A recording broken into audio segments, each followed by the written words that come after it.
of Gaillard. Good evening, I'm here. We can Are you hear ready? you. Yes. Can you hear me? Okay, wonderful. Thank you for this opportunity to be heard.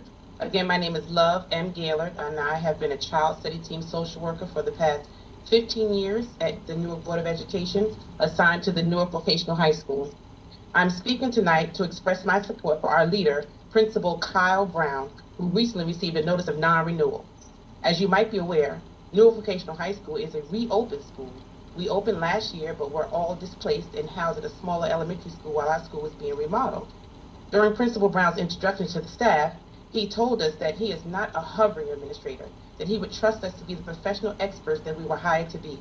2 years later, he has kept his word. This style of leadership has fostered a school community of professionals that work in a synergistic way. We are truly a family that that approaches all things with a team mindset. We do not feel intimidated at all. Principal Brown is the embodiment of social emotional learning. The level of professional trust with staff is reflected in our staff, student, parent relationships. Every parent that I've had the pleasure to interview is extremely pleased with the level of care provided from our school and impressed with the quality of education their children are receiving. Students are happy, pleased, and learning. Our school days run the smoothest I have ever seen. This is leadership. Principal Brown has led us through a building transition and a global pandemic without complaint and always with a smile. I'm sure that I will utilize many of Principal Brown's leadership examples for many years to come. Principal Brown is a son of Newark. He went away to school and returned home to educate, enlighten, and support youth of Newark and their families. This is a classic narrative here in Newark.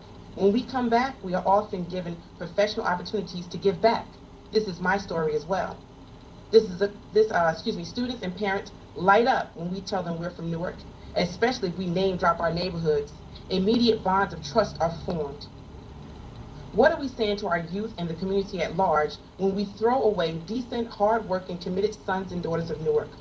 Why would a young person want to become a teacher or an administrator when they have witnessed year after year upheaval of the stability of their schools by shifting key staff members?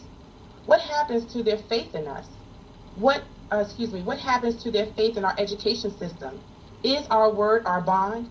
If by chance there are some technical reasons for the district's decision to remove Principal Brown, wouldn't it be more productive to provide him with high-quality leadership training? When the staff was informed of Principal Brown's notice of renewal, a petition was circulated to show how much staff approved of him. An overwhelming amount of staff was brave enough to put their names down to support our leader. I'm requesting that the board members and our superintendent reconsider this decision and invest in Principal Brown and not throw him away. Principal Brown is a true leader. He is a rising star primed to lead Newark Vocational to an internationally recognized educational institution. He is the right fit for Newark Vocational High School. In closing, I'm asking, why is Principal Brown being removed? Thank you for this opportunity. Thank you.